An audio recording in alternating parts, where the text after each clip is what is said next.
Di saat mereka kemarin masih berputar dengan hero-hero itu. Nah, dan sekarang kita lihat ya untuk strategi apa yang sebenarnya disimpan. Karena kita akan segera masuk ke dalam drafting phase. Di match yang kedua hari ini, game yang pertama RRQ Hoshi versus Geek Fam. Dan ini dia 3 banning yang udah pasti bakal ada Hellcard di sana. Yap. Hellcard kayak jadi auto ban. Setiap kali kita melihat Geek Fam, auto ban untuk Hellcard-nya tidak akan diberikan sama sekali. Dan Zushin-nya yang menjadi pilihan pertama untuk RRQ. Zushin walaupun gak ada Yves ban, seberani itu berarti teman-teman dari RRQ untuk berani ke trade-nya nih mid laner-nya. Mungkin aja Zushin-nya emang ditugaskan untuk di tempat lain. Yep. Gimana pun caranya pokoknya Zushin-nya nggak harus ketemu sama Yves untuk head to head match-up-nya. Tapi walaupun begitu, ngomongin poking damage, Yves emang powerful banget di laning. Yep, Alpha ada. Tapi Nolan Secepat itu dan seawal itu ternyata, Prof. Ya, Nolan ya untuk targeting ke arah Zushin juga. Dan Gatot Kaca, Baloyski yang mempopulerkannya. Yap. Tapi ini bisa di tangan Veldora juga ya buat Gatot Kacanya dia. Tapi balik ini adalah sebuah pendekatan yang berbeda lagi yang dibawakan dengan Geek Fam. Agak berbeda, kenapa? Karena mereka akhirnya banningnya buat Suyo. Iya. Setelah kemarin mereka lepas terus, mereka lawan terus. Tapi sekarang ditutup, apakah karena Susujin? Mungkin beda rasanya ketika menghadapi Susujin? Iya, tapi ada Alpha. Kalau memang ada fighter-fighter yang pengen diaktifkan kembali ya.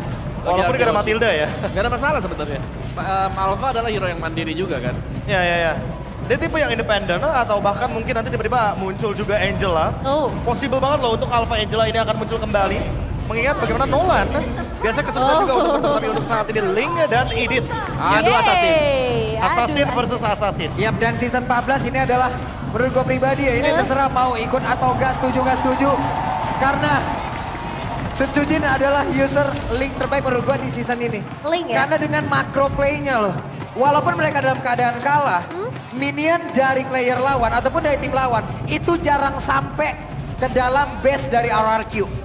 Dalam keadaan RRQ kalah ya. Dengan penggunaan makro yang begitu baik yang bisa dilakukan oleh Susujin itu sendiri. Ya, cut wave-nya benar-benar cut kejam banget. wave-nya, bagaimana cara dia balik lagi menuju ke base-nya, balik lagi tuh ke cut wave-nya lagi. Dan sekarang Eve-nya dikeluarkan kembali. Oh, ini Eve udah pasti sih bakal jadi pilihan karena kebetulan gak di-ban juga.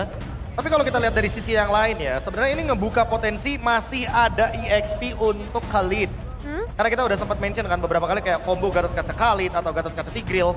Sebenarnya memungkinkan banget loh untuk Tigreal tetap dibawakan. Tapi mungkin hero-hero gold laner-nya ini yang bisa connecting juga di early game sama Geek Fam-nya nih dengan 3 hero yang sangat-sangat ofensif di awal game. Iya. Kayak mereka sebenarnya ya mungkin dari RRQ harus mencari jalan sih untuk tim fight mereka sendiri. Tapi mereka udah punya satu Link yang bisa langsung berada di samping dari Eve. Karena tinggal mencari partnernya yang bisa bermain mungkin EXP lane ya. Yang bisa langsung di samping Eve. Mungkin seperti Khalid yang memang menjadi power. Atau salah satunya Benedetta juga masih ada. Yuichong bahkan masih tersedia. Hilda-nya ditutup. Hilda Ben. Hilda ya. Dijaga assassin-nya. Ini kayaknya targeting sih lebih tepatnya. Karena kan tadi udah kebaca juga ya bagaimana pergerakan untuk nge-handle hero-hero yang emang one way ticket. Contohnya kayak Ling, Hayabusa. Tapi aku merasa kalau misalkan emang diganti nih alternatifnya untuk Khalid.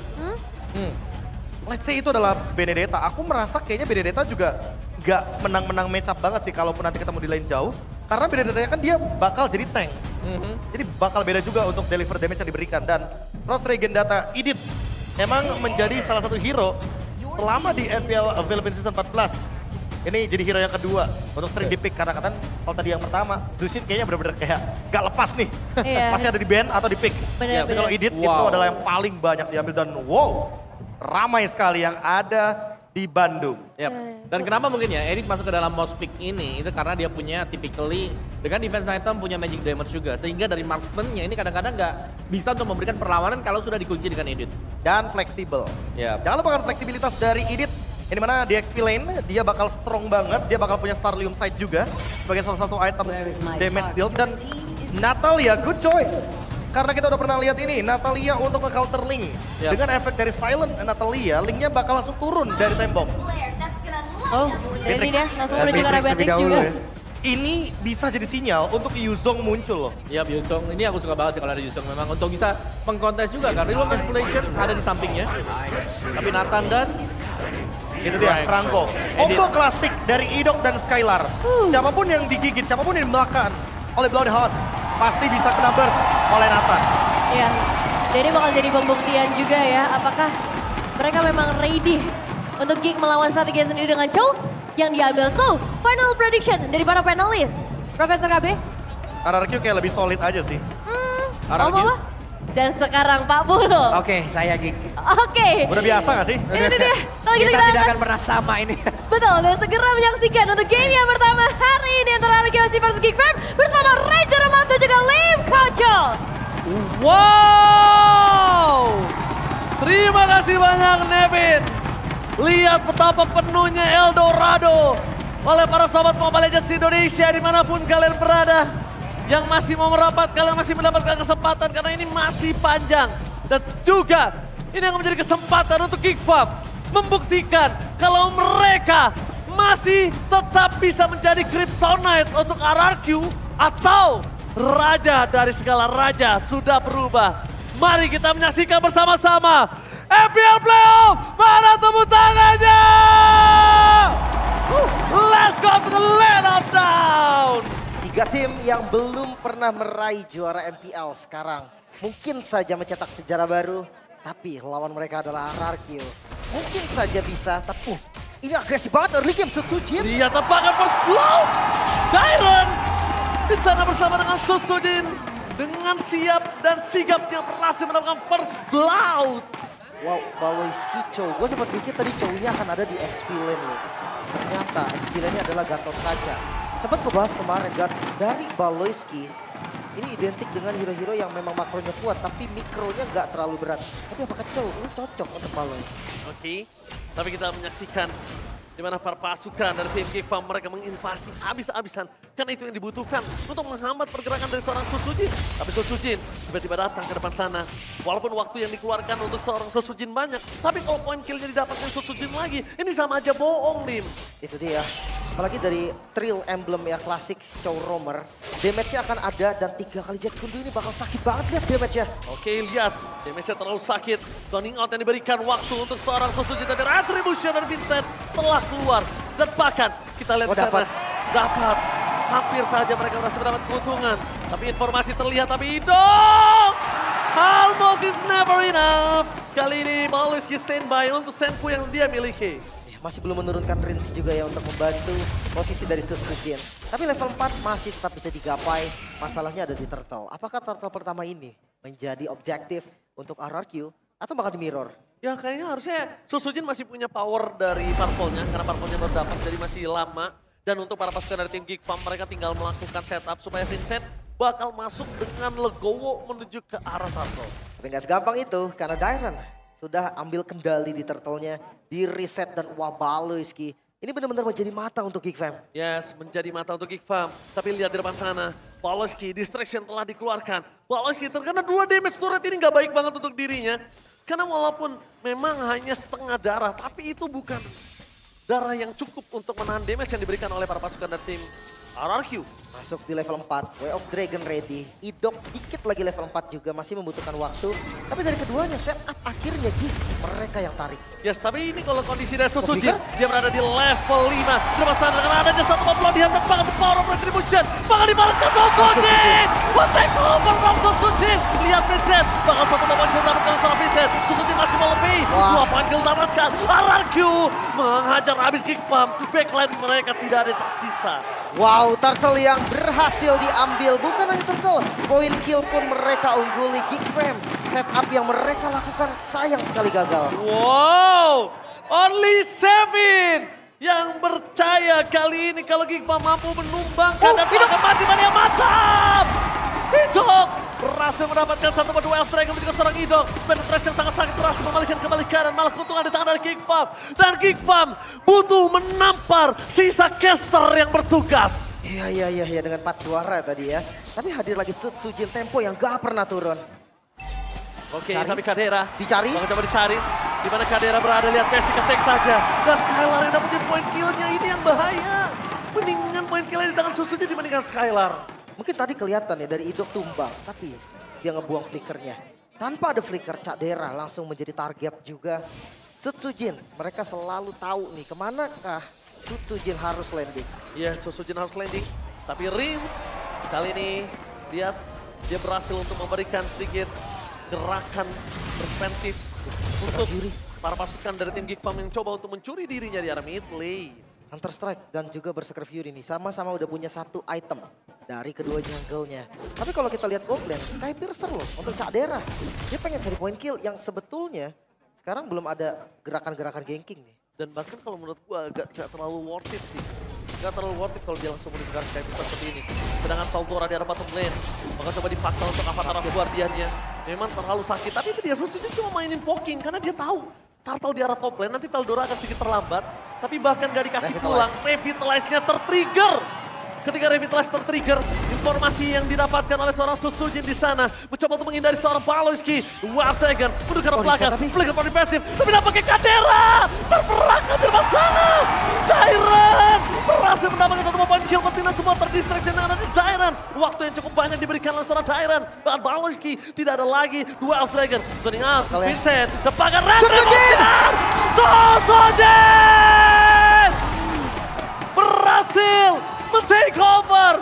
Lagi dan lagi Vincent kehilangan turtle mereka. Berhasil didorong tadi oleh Skylar. Super position yang akhirnya membuat Vincent gagal untuk mendapatkan turtle. Dan lagi-lagi tetap dipegang oleh RRQ dari tempo. Keuntungan mereka pegang segalanya. Namun hati-hati di Baloi, dia nggak pernah lepas. Oke, tapi di pasangan dengan ada Paul lihat. Paul tinggal di jawaban untuk bisa bertahan. Dan main kill tapi dengan sana Susujin. Vincent benar-benar harus lebih fokus. Vincent tidak boleh memberikan satu retribusinya secara sia-sia lagi. Karena dari tadi Vincent udah dibukakan jalannya, Lim. Itu dia. Dan tuning dari Baloi, jujur ini pasti menjadi hari yang sangat menjengkelkan untuk Susujin. Ditempel terus dari level 1 bahkan. Dan wow, 92%. Wah gila. Berbanding 8. One by one situation, bukan hal yang baik. Dan bahkan di depan sana Susujin bisa saja menumbangkan seorang Vincent, tapi trigger disiplinnya berhasil didapatkan. Dan Wild Dragon, Tyrant! Kali ini Tyrant tidak akan disia-siakan. Satu point kill. Dapatkan double sound for defensive setelah dikeluarkan Susujin survival straight out. Dapatkan peringatan, double kill. Didapatkan oleh seorang Kadera. Tabungan Sky Piercer yang sangat-sangat baik untuk early dari Cak Dera. Masalahnya di posisi lain Skylar sampai dapetin orange buff-nya loh. Ini namanya mirroring yang sempurna. Karena di bagian bawahnya gak hancur juga dan bakal di defense. Wow, ini mengerikan sekali sih kalau menurut saya. Permainan dari tim Geek Farm, mereka benar-benar membawa game ini supaya bisa bermain metode late game. Tapi itu juga bukan jawaban masalahnya, Lim. Makanya. Jawaban metode late game bukan ada di tangan dari para pasukan tim Geek Farm. Sedangkan saya melihat kuatnya mereka di metode late game itu ada di RRQ. Tapi jangan lupa Ji, defensif dari Geek Fam. Bahkan kemarin mereka menang atas Fnatic Onyx pun itu karena defensif mereka yang begitu kuat. Tapi Nathannya dicolong, itu problemnya. Ya seenggaknya masih ada Aboy dan Baloi. Wild Dragon, sekarang Dairon kembali. Lihat di all in, tembakan peringatan. Dairon tidak ada jawaban untuk bisa bertahan hidup. Tapi informasi yang sudah didapatkan tidak ada the way of Dragon. Posisi dari Skylar juga pasti tidak peduli juga, dia akan ngambil tarat. Oh, Baloinya banyak banget. Oh, Baloinya bonyok, penetrasinya hanya ngenai setengah darah. Perpasukan dari tim Geek Farm. Lihat di depan sana, Susujin bakal coba untuk masuk dalam menuju seorang Kadera. Setelah beli rambakan retribusi akhirnya dari Vincent berhasil mendapatkan satu buah retribusi. Dan lihat Susujin versus everybody. Double kill. Meski mau double kill, masih terlalu kuat di depan sana. Dan akhirnya Skylar datang membantu damage yang telah diberikan. Berhasil mendapatkan 3 point kill. Membuat perpasukan dari tim Geek Farm rugi total. Ya Turtle dan 1 point kill saja, tapi ditukar dengan 3 kill. Dan lihat Skylar selalu punya buff. Skylar ini punya purple dan mid yang dibongkar membuat Geek Fam akan semakin sulit lagi bergerak. Dan Entropy agresif. Entropy agresif yang tidak boleh dilakukan ketika Aboy punya real world manipulation, Lim. Ya. Nah balik lagi, spell dari Skylar bukan flicker. Gunakan Purify, harusnya lebih santai lagi dan masih didapetin. Orange buff, Vincent semakin tertinggal karena nggak ada lagi di lahan farmingnya. Pemain Link yang mungkin selalu ada di tangan dari tim RRQ. Lihat permainan Link yang luar biasa. Link yang bisa kita bilang salah satu hero yang cukup sulit untuk berada di meta sekarang dari The Wild Dragon. Lihat Crimson Beacon tidak bisa dikeluarkan. Dan Threats yang only menuju seorang range. Tapi single target yang selalu dilakukan Geek Farm hanya bisa mengimbangi dari segi point kill. Dari segi landing phase dan goldnya belum bisa, Lim. Makanya, tapi ya itu sekali lagi defensif Geek Fam itu perlu diwaspadai juga. Mungkin kasusnya akan berbeda dengan Geek Fam yang kemarin. Karena sekarang ada Susujin yang menggunakan Link. Dia bisa langsung terobos, dia bisa langsung masuk ke bagian belakang. Jadi bukan hanya front to back. Mungkin kalau front to back ada di Skylar, dia bisa ngasih damage-nya. Polycrystal juga udah jadi, wah ini udah eksplosif banget damage-nya. Tapi untungnya Vincent nggak terlalu jauh sih dari segi goldnya, Lim. Masih bisa ngejar kok dalam under seperti ini. Cuman ya kalau ngomongin gold dari Vincent, gue lebih ke level sih. Dia masih bisa catch up juga. Oke, tapi lihat WL Dragon telah berhasil mendapatkan seorang Dairan kembali. Secara belakang menjadi target utama mereka. Itu juga seorang Aboy. Dia besar seorang Balesti. Terlalu sakit. Tapi lihat Kadera. Siapa software telah dikeluarkan. Menunjukkan seorang Aboy. Dan itu dia. Dia tahu kalau Kadera bisa melakukan brand terbakar. Bloody Heart. Oh. Banget 5 kill. Lihat Temple Maniac. Sosoche. Dan Ray merapatinya gagal. Dan triple kill hanya untuk Sosojin. No Maniac for this time. Ya, tapi tetap 4 yang harus tumbang Ji. Menyisahkan seorang saja dari Kadera. Pasif dari Bastard udah ke-trigger. Itu 1 kali basic attack aja. Yes. Dan Sosojin dengan Hasbro yang dia miliki, Lim, dia nggak terlalu takut untuk bisa langsung menuju ke arah Lord. Waktunya nggak akan ada yang sia-sia. Berhasil mendapatkan Lord, Orange buff, jungle, dan bahkan Vincent. Early power dari seorang Nolan patah total. Itu dia. Dan ini udah mulai ya. Scalar, dia udah sampai di power spike-nya. Dan Aboy! Anjing Mania mantap! Untungnya nggak ada following up damage dari seorang hidup. Dan akhirnya para pasukan dari tim Geekfam mereka masih bisa meredakan gameplay. Ini milik kita ada para pasukan dari tim RRQ. Menunggu ke arah Lord selanjutnya tapi tidak ada pasif di arah mid lane, Lim. Itu dia. Tapi gue suka sih pergerakan RRQ dia selalu bersihin jungle. Jadi nggak ada nih objektif atau gold yang bisa ditarik sama Geekman. Dan jangan lupa nih, Scalar yang sudah ada power spike-nya. Setsujin juga udah ada. Jadi bagian belakang Kadera mungkin. Ini bakal jadi incaran dari kedua. Siapapun yang melakukan defense, WL Dragon ke arah yang salah. Penetrate-nya udah langsung di following up damage. Tapi dengan adanya super minion yang masih bergerak di arah top lane, masih bisa untuk mereka hajar. Dan untung pasif dari Bastard dan Geekfam masih ada. Masih bisa di defense harusnya. Dan Veldora, dia harus benar-benar responsif. Ketika ada inisiasi yang dilakukan juga. Lim, mata menuju ke arah Idok, Lim. Lim, mata menuju ke arah seorang Idok. Dapat Kadera! Kadera! Sangat dilakukan secara berpasukan dan Jim Ararki berhasil melakukan clear di arah balance line mereka. Sosojin bisa mendapatkan double kill. Triple kill looking for Maniac. Again, tidak ada Maniac untuk Sosojin. Di depan sana menuju ke arah base. Mereka nggak peduli apapun terjadi sekarang melakukan sounding untuk juga seorang Avoy. Fokus ke arah base dari Sosojin dan bahkan Raja dari Scalar Raja menghancurkan Geekfam di game yang pertama. 11 menit saja. Yap, hanya butuh waktu 11 menit. Dan itu waktu yang sangat cepat. Game pertama yang sangat-sangat manis terlihat dari RRQ. Bahkan defensif Geekfam yang terkenal begitu kuat sampai mampu menggunakan Fnatic Onyx. Ternyata nggak bisa. Sky King mungkin bisa dipulangkan, tapi The King of the King masih memegang momentum di game yang pertama. Ditempel habis-habisan. Ternyata Udin berhasil membalikkan keadaan. Sujudin, sang raja baru, sang raja. Tidak ada kata yang terucap sedikit pun. Bukan hanya berdarah dingin, tapi dia raja yang tidak bisa ditebang. Itu dia, pilar baru dari RRQ yang dimana regenerasi mereka cukup ekstrim. Banyaknya player baru yang datang, tapi ternyata mereka buktiin sekarang ada di playoff dan masih konsisten. Masalahnya lawan mereka juga Kingslayer. Kemarin kondisinya mirip Ji. Game pertama juga Fnatic Onyx bisa lah pegang kendalinya. Game 2 Geekfam. Tiba-tiba dibalikin. Nah itu dia mentality dari Geekfam. Mampukah mereka masih bawakan hal tersebut? Yes, kita bakal menyaksikan apakah Geekfam mampu membalikan kembali keadaan. Tapi ini dia, para raja dari segala raja, King of Kings. Kita bakal melihat gameplay dari Idok. Gue udah panggil lo kan, Lim, lihat Idok. Dan ternyata yang didapetin Kadera. Itu mahal banget loh, Lim. Ya, pas banget tadi. Walaupun flicker, ya jelas yang kayak gue bilang tadi. Kali ini kondisi yang berbeda dari assassinnya. Link akan tetap bisa follow, akan tetap bisa ngincar bagian belakangnya. Sehingga Kadera benar-benar gak ada jalan untuk kabur. Oke, tapi tentunya kita menuju ke arah panelis. Nevin, take it away.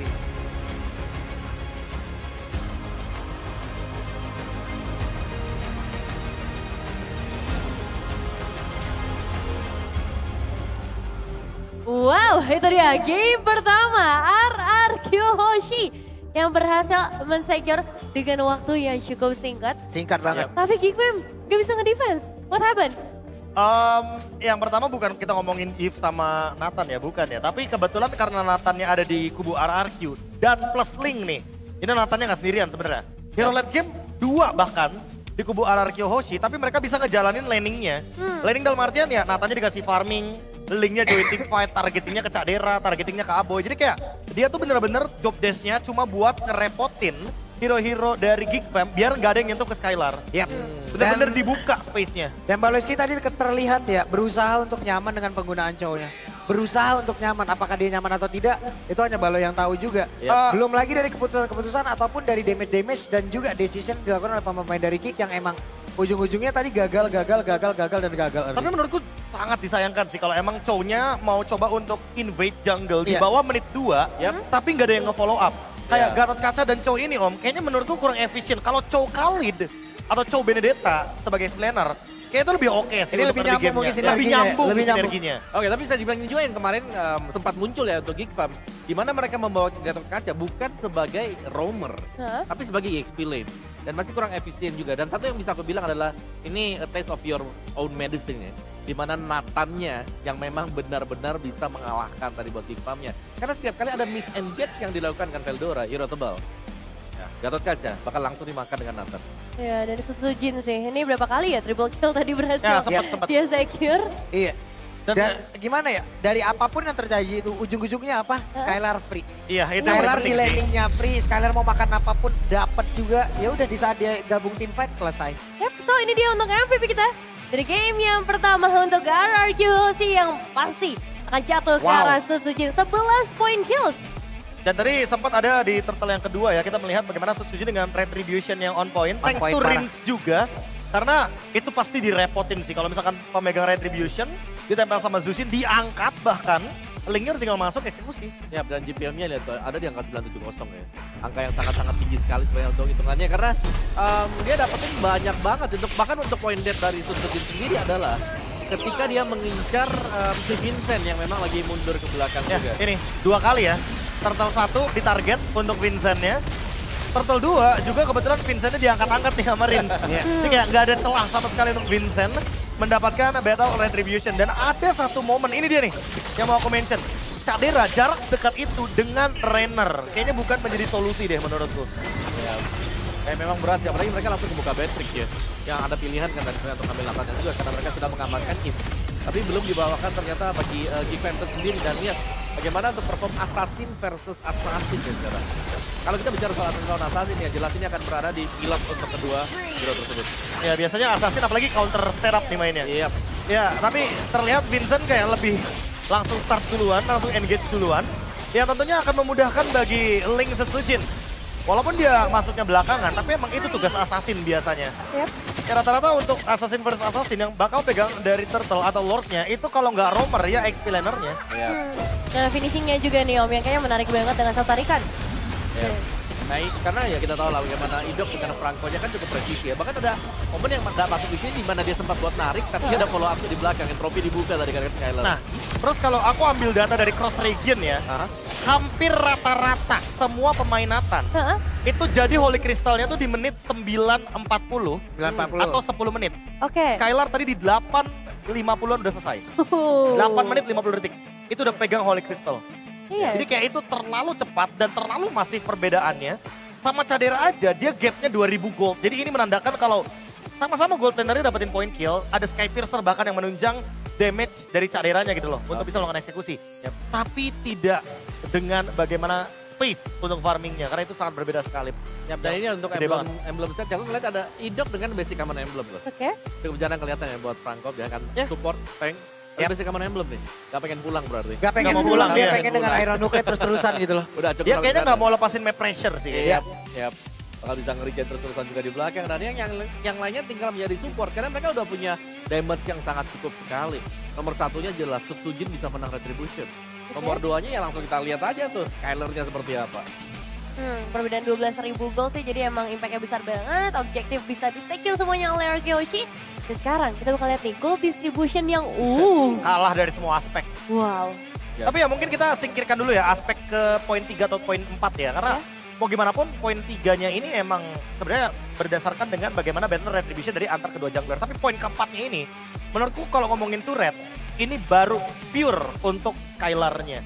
Karena dari tadi dia makan turret atas. Tiba-tiba pindah ke bawah dia dapat outer turret bawah. Gerak lagi ke mid dapat turret di mid. Makanya dia dapetin gold dari turret banyak banget. Betul. Kills assist juga pasti ya berkontribusi di sini. Dan ya sayangnya Cadera juga belum bisa banyak dapetin jungle crease atau mungkin orange buff karena kita diselesaikan di early banget. Dan ini dia untuk Rich Guy BU Base Gold. Wah, 1047 gold per minute untuk Skylar. Karena rekor terakhir seingatku di Skylar juga sih. Di regular season. Regular season ya. Tinggi Di banget. angka ribuan juga, tapi ya ini playoff loh, ini babak yang berbeda Ya juga. ini bedanya playoff gitu loh. Jadi Betul. kayak ini terlalu one sided banget dan aku ngerasa emang butuh banget untuk reset cepat dari Geek Farm. Karena kalau misalkan emang mereka mainnya terburu-buru seperti ini, ya jangan kaget kalau misalkan hero-hero